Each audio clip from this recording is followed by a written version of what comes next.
करने की अधिकारी नहीं है। जैसे इसका दान हो गया, कभी भी दान नहीं कर सकती। अगर करेगी तो किसके, अपने पति के साथ, पति ना हो तो पुत्र के साथ, पुत्र ना हो तो अपने कुल पुरोहित के साथ। अकेले दान करने की अधिकारी नहीं है। तेरे साथ जो दान करेगी वो ही। अगर अकेली तीर्थों पे चलेगी तो जाने का कोई लाभ नहीं है। अगर आपके साथ जाएगी तभी वो पूर्णता होगा। ठीक है, फिर हो गया, इसका संकल्प भी हो गया, है ना। संकल्प के उपरांत वेदी हो गई। वेद में क्या हुआ कि ये सिलबत्तू रखा हुआ है ना, रखा ना। बत्तू जो है पुरुष रूप है और शिला क्या है, स्त्री रूप। तो इसका तात्पर्य है कि पुरुष बोलता है कि तुम्हें इस शिला के समान रहना होगा। जैसे शांत है, तुझे भी शांत रहना होगा। अगर घर में कोई खरी खोटी बोल दे तो उसको सहन करने की शक्ति होनी चाहिए तेरे में। फिर औतियाँ डालेंगे किसकी, खिल्लों की। तो खिल्लें कहाँ पैदा होती है, यहाँ भी होती है, यहाँ हमारे मेवे में भी होती है। कैसे होती है, धान लेते हैं बरसात में, जून जुलाई में, आधा किलो धान लिए, किलो धान लिए, एक जगह पर बो देते हैं उनको इतने से टुकड़े में। जब बड़े हो जाते हैं थोड़े तो उनको उखाड़ते हैं और दूर दूर लगाते हैं, एक गेठे पे, दो गेठे, दूसरी जगह लगाते हैं। तो वहां पर क्या होता है, वो सिल्ला बड़ा बड़ा पड़ता है और एक जगह रहने को सिल्ला नहीं पड़ेगा। ठीक उसी तरह कन्या का भी वो रूप है। वो पैदा जरूर हुई अपने पति के पिता के घर में, परंतु वहां फली फूली नहीं।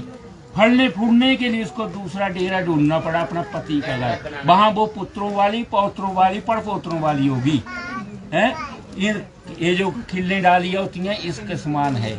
और चौथी परिक्रमा में क्या होता है, छज।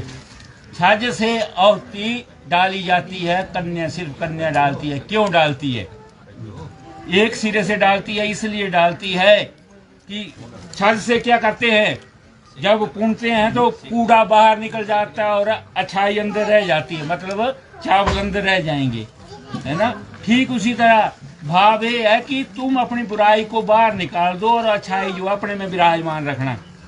ये है छज का मतलब। फिर हो गए, फेरे भी हो गए। पहला फेरा हुआ धर्म का। स्त्री बोलती है धर्म करना है तो मेरे पीछे चल। दूसरा फेरा है कर्म का, अगर कर्म कमाना है तब भी मेरे पीछे चल। कोई अच्छा काम करना तब भी मेरे पीछे चल। और अर्थ का है तीसरा, अगर पैसा पाई कमाना है, बाप बड़ा की भैया सबसे बड़ा रुपया, अगर पैसा कमाना है तब भी क्या, मेरे पीछे चल। जब चौथी फेरी आती है तो रुक जाती है बात, क्योंकि चौथे फेरे में सबसे पहले कन्या जो है वो अपने पति को ही अपना गुरु मानती है और गुरु मानकर कहती है कि तुम आगे चलो। चौथा फेरा है मोक्ष का। मोक्ष का आप मुझे मोक्ष दिलाओगे, मैं आपको मोक्ष नहीं दिला सकती, इसलिए आप स्वामी हैं, मेरे गुरु बन गए। स्त्रियों को कभी भी गुरु बनाने की आवश्यकता नहीं है। आज से गुरु बन गए, आप आगे हुई और मैं पीछे चलूंगी, आपका अनुकरण करूंगी। ठीक है, फिर हो गए 4 फेरे। मोक्ष भी मिल जाएगा कर्मों के अनुसार, है ना। फिर 7 शर्तें रखी गई, क्योंकि जो मंत्र पढ़े कल से पता चला कुछ कोई पता नहीं चला। इसका दारोमदार जो है इस शब्द पति के ऊपर है। अगर 7 शर्तें दोनों को मंजूर है तब ये विवाह पूर्ण होगा, वरना आपका विवाह पूर्ण नहीं है। सीधी सी बात है ना। पहली शर्त बरोक्ति। बर कहता है, क्या कहता है, वर्म के मन में शंका होती है कि स्त्रियां पति के वाम अंग की ओर बैठती हैं, इस ओर बैठती हैं, किंतु आप दक्षिण की ओर क्यों स्थित हो। आपको मैंने विवाह लिया इसलिए उठो, मेरे वाम अंग में बैठो। अगर आपके मन में कोई बात है तो सामने प्रकट करो। तो कन्यावाच, कन्या क्या कहती है कि विवाह दान करने से नहीं होते है। जैसे ब्राह्मणों को दान दे दिया, भोजन करवा दिया, 100 मन चावल डाल दिए, 10 मन डाल दिए, उससे नहीं होगा। विवाह तो तभी जानना, मेरी 7 शर्तें हैं, अगर इनको तुम मानोगे तभी मैं आपके वाम अंग में आऊंगी, वरना मैं आपके वाम अंग में नहीं आऊंगी। तो पहली शर्त विष्णु स्वरूपी वर्ग इसलिए चलाते हैं कि अन्न की वृद्धि हो। अन्न से क्या है, प्राण टिकते हैं, शरीर टिकता है। पहली शर्त चलाता है विष्णु स्वरूपी वर्ग, किसी घर में अन्न की वृद्धि हो।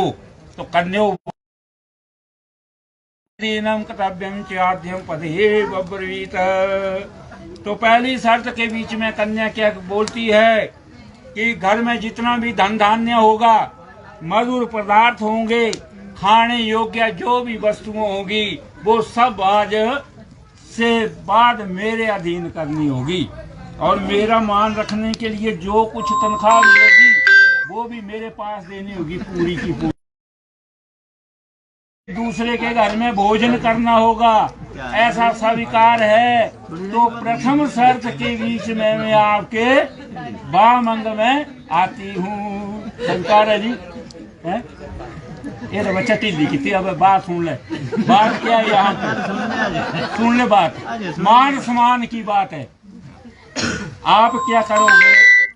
कमा कर इसके पास